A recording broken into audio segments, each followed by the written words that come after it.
this is for my Q&A on my topic research post. For my argument, I chose to argue gender discrimination in women. In STEM, how do we go about fixing those problems? As a woman going into STEM, it hasn't been the easiest, especially in workshops and classes where most of the students are male. It's pretty scary, pretty nerve-wracking. The discrimination most of us face, especially just in the workplace, doesn't matter if you are specifically a woman, just anybody, keeps most people from entering those careers. I hope to at least be able to find certain solutions for the problem to make STEM careers feel more welcoming to everybody, and hopefully open the pathways towards STEM careers in the future for women, for people. My intended audience would be people who are working in STEM or getting degrees in STEM careers. If you didn't know, STEM stands for science, technology, engineering, and mathematics.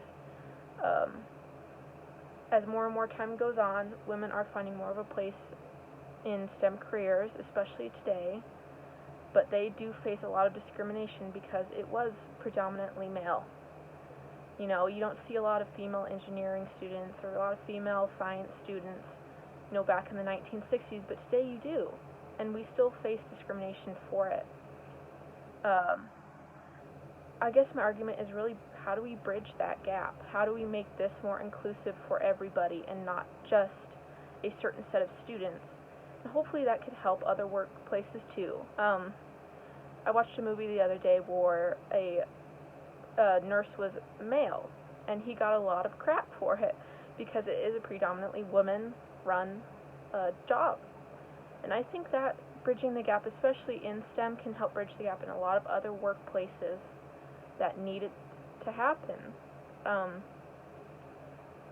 I also hope to make it so inclusive that people don't fear going into it, that they can go live out the dreams that they want to go live out without having fear that they will have a problem that faces them. You know, college is already hard enough, jobs are already hard enough. You don't need somebody telling you that you can't be there because of who you are as a person. You know, I don't think being a woman or a man or whoever you identify as determines how smart you are or how well you work, because it doesn't. Yeah, I feel like it should be a gap bridge, that you should be able to do what you feel like without being tormented for it.